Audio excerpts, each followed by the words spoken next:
आज की हमारी जो मूवी है वो है सलमान भाई की लेटेस्ट रिलीज टाइगर 3, जो कि थिएटर्स में बहुत अच्छा कर रही है। तो कहानी की शुरुआत करने से पहले मैं आपसे कहना चाहूंगा कि अगर आपको इस तरह के कंटेंट पसंद है तो हमारे चैनल वॉच ऑन पॉइंट को जरूर सब्सक्राइब करें ताकि आपको आगे भी इस तरह के कंटेंट मिलते रहे। कहानी की शुरुआत में हमें 1999 का सीन दिखाया जाता है जहाँ पे हमें जोया का बचपन दिखाया जाता है, जहाँ पे जोया अपने पिता के साथ बॉक्सिंग की प्रैक्टिस कर रही होती है। जोया के पिता का नाम नजर होता है, वो अपनी बेटी के साथ लंदन में रहते हैं। नजर दरअसल एक ISI एजेंट भी है और वो अपनी बेटी को भी इसी रास्ते पर चलाना चाहते हैं।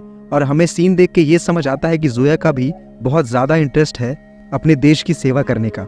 लेकिन एक दिन अचानक से उनकी कार ब्लास्ट हो जाती है और जोया के पिता गुजर जाते हैं। अपने पिता के गुजर जाने के बाद जोया की मुलाकात आतिश रहमान से होती है। वो भी एक ISI एजेंट है और जिसके बाद आतिश रहमान जोया का मेंटोर बन जाता है, उसे ट्रेन करता है आगे चलकर ISI एजेंट बनने के लिए। जिसके बाद कहानी प्रेजेंट में आ जाती है जहां पर आज के वक्त में रॉ की चीफ मैथिली मेनन टाइगर को कॉल करती है। फिर वो टाइगर को बताती है कि गोपी बहुत दिनों से लापता है। गोपी जो टाइगर का दोस्त भी रहा है, वो बताती है कि गोपी पिछले 2 सालों से हमारे लिए तालिबान के मूवमेंट्स के ऊपर नजर रखे हुए था, लेकिन कुछ दिनों से उसका कुछ अता पता नहीं है, इसीलिए उसे बचाने का जिम्मा टाइगर तुम्हारा है। इस मिशन का नाम वो मिशन टाइम पास रखते हैं और टाइगर को उसकी लोकेशन दी जाती है और टाइगर को गोपी की लोकेशन मिलते ही वो तुरंत वहां पर पहुंच जाता है जहां पे गोपी को बहुत लोग बुरी तरह मार रहे होते हैं। लेकिन सही वक्त पे वहां टाइगर आ जाता है, क्योंकि अगर वो नहीं आता तो वो लोग तो गोपी को जान से मार ही देते और उससे किसी भी तरह वहां से चंगुल से छुड़ा लेता है और अपने बाइक में अपने साथ ले जाता है। और गोपी यहाँ बहुत ज्यादा जख्मी हो गया था, इसी वजह से टाइगर उसे अपने पास ना रख के चॉपर में बिठा देता है। तभी वहां पे तालिबानी बहुत सारी गोलियां बरसाने लगते हैं और बाइक लेकर टाइगर पहाड़ पे चढ़ने लगता है और नीचे से तालिबानी रास्ते को ब्लास्ट कर देते हैं। अब टाइगर ऊपर तो जा सकता था लेकिन नीचे नहीं आ सकता था। वो बड़ी बहादुरी से अपने बाइक को बहुत ही रफ्तार से ऊपर ले जाता है और वहां से जंप लगा देता है और चॉपर को पकड़ लेता है और टाइगर सेफली बच भी जाता है। जब टाइगर अपने चॉपर पर होता है, गोपी टाइगर को एक बहुत बड़े सीक्रेट मिशन के बारे में बताता है। वो बताता है कि पाकिस्तान कुछ बहुत बड़ा करने के फिराक में है। वो उन्हीं के मूवमेंट्स पे नजर रख रहा था और तभी वो पकड़ा गया। और साथ ही साथ वो ये भी बताता है कि हम में से कोई एक डबल एजेंट है और उसे लगता है कि ये कोई और नहीं, टाइगर की बीवी जोया है। जब टाइगर ये बात सुनता है तो उसे बहुत बुरा लगता है, जिसके बाद गोपी वहीं पे दम तोड़ देता है। अब टाइगर अपने घर में आता है, जोया और अपने बेटे जूनियर से मिलता है। टाइगर अपनी फैमिली से बहुत ज्यादा प्यार करता है, जोया से भी बहुत प्यार करता है, लेकिन गोपी के मुंह से ये सारी बातें सुनकर उसको कहीं ना कहीं जोया पे शक हो गया था। टाइगर जोया से खुद डबल एजेंट होने की बात बताता है जो गोपी ने उससे बताई थी, तो जोया उस पे कहती है कि मरने वाला इंसान कभी भी झूठ नहीं कहता। जिसके बाद टाइगर के पास मैथिली मेनन का कॉल आता है। यहाँ पर वो एक जिब्रान नाम के आदमी का जिक्र करती है। वो बताती है कि जिब्रान गोपी के थ्रू ही काम करता था और हमें एक सीक्रेट इन्फॉर्मेशन देने वाला था, लेकिन गोपी के एक्सपोज हो जाने के बाद अब जिब्रान की जान भी खतरे में है। इसीलिए उसे एक और मिशन करना है, जिस मिशन में उसे जिब्रान को बचाना है और वो सीक्रेट इन्फॉर्मेशन भी पता करनी है जो कि वो गोपी को बताने वाला था। जिसके बाद वो इन्फॉर्मेशन रॉ के पास आती। चूंकि जिब्रान अब रशिया में था, इसीलिए टाइगर भी रशिया पहुंच जाता है। जब टाइगर यहाँ पर जिब्रान का पीछा कर रहा होता है तो वो देखता है कि उसके पीछे और भी कई लोग लगे हुए हैं, लेकिन टाइगर बहुत ही बहादुरी से और बहुत ही अक्लमंदी से जिब्रान को वहां पे प्रोटेक्ट करता है। तभी वहां पे बाइक से एक बंदा आता है जो हेलमेट पहने हुए होता है, लेकिन टाइगर बहुत ही अक्लमंदी से जिब्रान को ट्रेन में बिठा देता है और उस बाइक सवार को अपने पीछे आने के लिए मजबूर कर देता है। और उसके बाद हमें पता चलता है कि वो बाइक सवार कोई और नहीं बल्कि जोया ही है। अब टाइगर को बहुत बुरा लगता है क्योंकि गोपी की बात सच निकलती है और वो डबल एजेंट कोई और नहीं जोया ही निकलती है। जिसके बाद टाइगर उसके माथे पर सीधा गन रख देता है और उससे कहता है कि मरता हुआ आदमी कभी भी झूठ नहीं बोलता।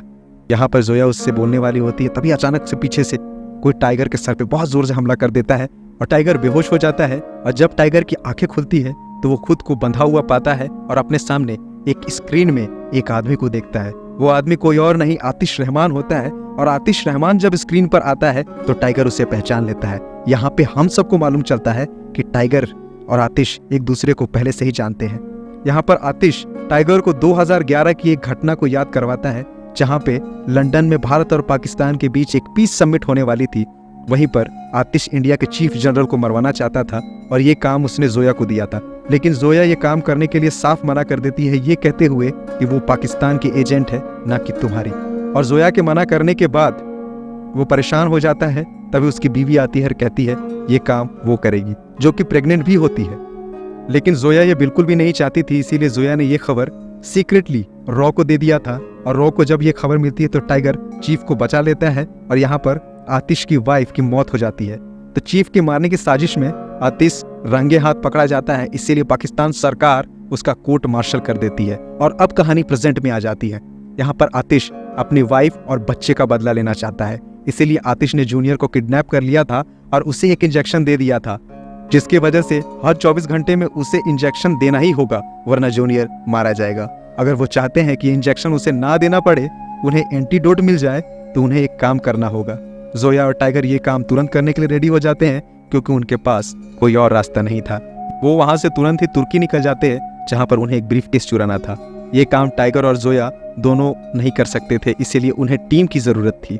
इसीलिए टाइगर तुरंत ही इंडिया कॉल करता है और रॉ के कुछ एजेंट से बात करता है, उन्हें तुर्की बुला लेता है। टाइगर मिलते ही उन लोगों को समझा देता है कि ये काम लीगल नहीं है, ये रॉ का काम बिल्कुल भी नहीं है, ये उसका खुद का पर्सनल काम है। अगर वो लोग पकड़े जाते हैं तो उनकी नौकरी भी जा सकती है, उनका कोर्ट मार्शल भी हो जाता है। लेकिन फिर भी वो लोग ये काम करने के लिए मान जाते हैं, क्योंकि वो लोग टाइगर की बहुत इज्जत करते हैं। जिसके बाद वो लोग ब्रीफकेस को चुराने का प्लान बनाते हैं। उस ब्रीफकेस को चुराने के लिए उनके पास सिर्फ 15 घंटे होते हैं। वो ब्रीफकेस एक बोल्ट में है और उस बोल्ट का पासकोड एक लड़की की आंखों में है। तो प्लान ये है कि टाइगर उस बोल्ट तक जाएगा और जोया उस लड़की की आंखों से पासकोड लेकर आएगी। तो जोया तुरंत ही उस लड़की के पास पहुंच जाती है, जो कि एक फाइटर गर्ल भी है। जैसे ही जोया उसके पास पहुंचती है, वो बाथ टब में नहा रही होती है।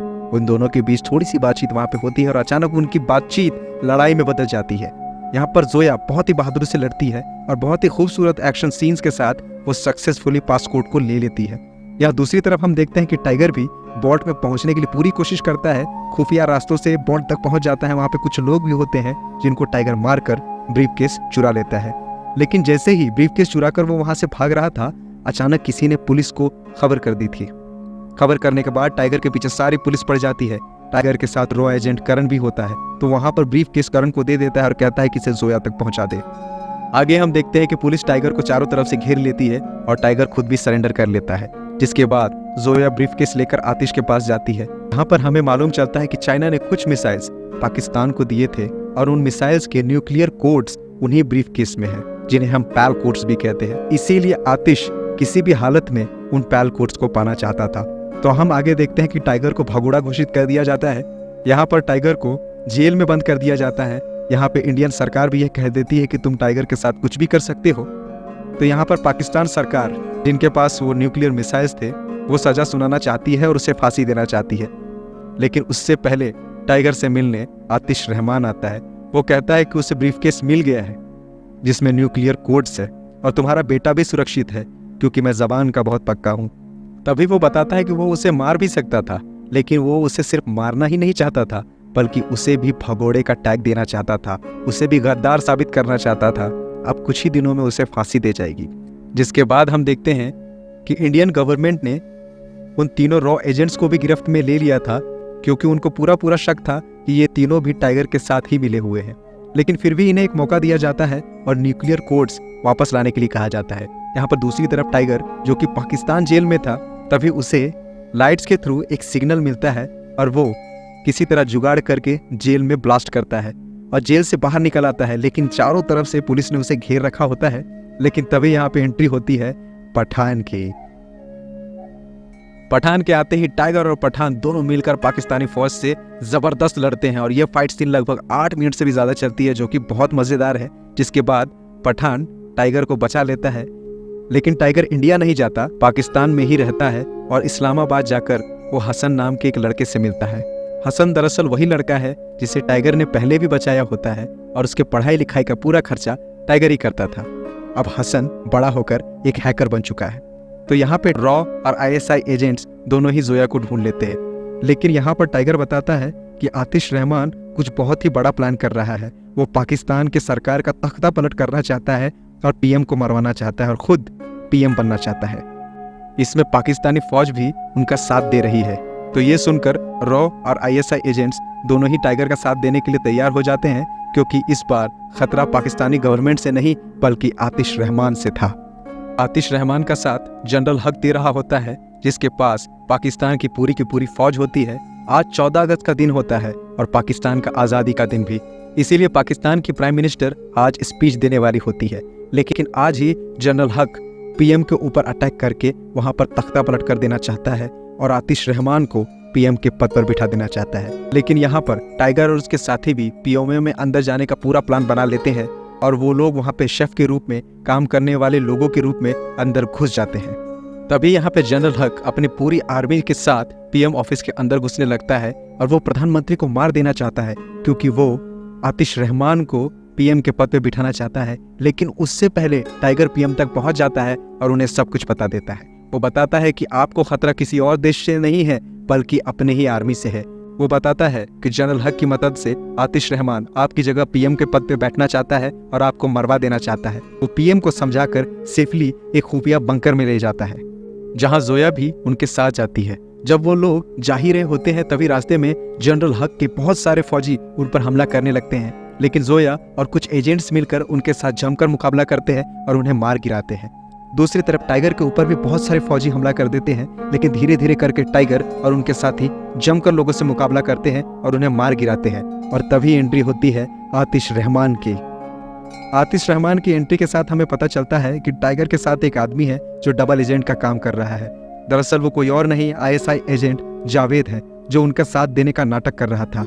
और जावेद के साथ इस वक्त करण भी वहाँ पे मौजूद होता है, जिसे बहुत ही बेरहमी से आतिश रहमान मार देता है। और ये सारी आवाज़ें टाइगर भी सुन रहा होता है। तो टाइगर जनरल हक को अपने कब्जे में ले लेता है और उसे मीडिया से सब कुछ सच बताने के लिए कहता है। वो बताने के लिए जा भी रहा होता है, लेकिन रास्ते में ही आतिश उसे जान से मार देता है। जिसके बाद वो पूरे पाकिस्तान में लाइव आकर सबके सामने ये बताता है जनरल हक को मारने वाला कोई और नहीं, टाइगर ही है। प्राइम मिनिस्टर भी उसी के कब्जे में है। इसके बाद आतिश प्राइम मिनिस्टर को मरवाना भी चाहता है ताकि ये इल्जाम टाइगर के ऊपर लग जाए। अब इसके बाद आतिश रहमान प्राइम मिनिस्टर के जान के पीछे पड़ जाता है और एक मोमेंट ऐसा भी आता है जहां पर आतिश रहमान के फौजी टाइगर, जोया और रॉ के एजेंट्स को घेर लेते हैं और उन्होंने हसन को भी कब्जे में कर रखा होता है। लेकिन यहाँ पर हसन अपनी जान की कुर्बानी दे देता है, अपनी छाती पर ढेर सारे बम लगाकर आता है, जिसको देखकर आतिश रहमान उसे शूट कर देता है। उसके शूट करने की वजह से वहाँ पे एक बहुत बड़ा धमाका भी होता है, जिसकी वजह से टाइगर तो उनकी गिरफ्त में रहता है, लेकिन जोया वहाँ से भाग चुकी होती है। इसके बाद आतिश को ये पता चलता है कि प्राइम मिनिस्टर बंकर में मौजूद है, इसीलिए वो टाइगर को अपने साथ ले जाने लगता है। लेकिन जब वो वहाँ पहुँचता है तो उससे वहाँ प्राइम मिनिस्टर नहीं मिलती। तभी हमें मालूम चलता है कि दरअसल टाइगर ने जोया से पहले ही ये कह दिया था कि प्राइम मिनिस्टर को बंकर से निकाल दे। यहाँ पर टाइगर बंकर में पहुँचने के बाद पाकिस्तानी फौजियों को मारकर बंकर को बंद कर देता है, जिसके बाद हमें 1-to-1 फाइट देखने को मिलती है आतिश रहमान और टाइगर के बीच। दरअसल टाइगर का यही प्लान था कि वो आतिश को उलझाकर बंकर में रखेगा और वहां पर जोया प्राइम मिनिस्टर की स्पीच दिलवाकर पूरे देश को सच बता देगी। और होता भी ऐसा ही है। टाइगर आतिश रहमान को उलझा के रखता है और उनके बीच एक तगड़ी फाइट होती है और दोनों एक दूसरे के ऊपर भारी पड़ रहे होते हैं। लेकिन आखिर में टाइगर आतिश को मार देता है और वहां पर स्पीच भी पूरी तरह सक्सेसफुल हो जाती है। तो पूरे देश को भी ये मालूम चल जाता है कि इन सब के पीछे टाइगर का हाथ नहीं बल्कि आतिश रहमान का हाथ था। तो टाइगर और रॉ के एजेंट्स का ये मिशन पूरी तरह से सक्सेसफुल हो जाता है। एजेंट्स के ऊपर लगे सारे चार्जेस को हटा दिया जाता है और अब टाइगर को अपनी पुरानी जिंदगी में वापस आने का मौका भी मिल जाता है। और वो अपने फैमिली के साथ बहुत खुश था, इसीलिए वो वहाँ पर नहीं जाता। लेकिन टाइगर के पास मैथिली मेनन का कॉल आता है। वो कहती है कि अगर टाइगर की ज़रूरत पड़ी तो क्या वो आ सकता है, जिस पर टाइगर उससे कहता है कि जब भी भारत को मेरी ज़रूरत पड़ेगी मैं हमेशा रेडी रहूँगा। जिसके बाद एक बहुत ही बेहतरीन गाने के साथ मूवी ख़त्म हो जाती है। लेकिन इसके बाद पोस्ट क्रेडिट सीन में हमें ये दिखाया जाता है कर्नल लूथरा एक फ़ोन कॉल लगाते हैं। ये फ़ोन दरअसल उन्होंने कबीर को लगाया होता है। वो उनसे एक ऐसे मिशन के बारे में कह रहे होते हैं जो मिशन बहुत ही ख़तरनाक है और एक आदमी के बारे में जिक्र करते हैं जिसका ना कोई चेहरा है ना कोई नाम है। अगर उससे कबीर को लड़ना है तो उसे अंधेरे की गहराई में उतरना पड़ेगा। जिसके बाद मूवी खत्म हो जाती है और हमें वॉर 2 का हिंट मिलता है। अगर आपको मेरी ये एक्सप्लेनेशन अच्छी लगी तो प्लीज़ वीडियो को लाइक कीजिए, शेयर कीजिए और चैनल को ज़रूर सब्सक्राइब कीजिए। Thank you very much for watching. Keep watching watch on point.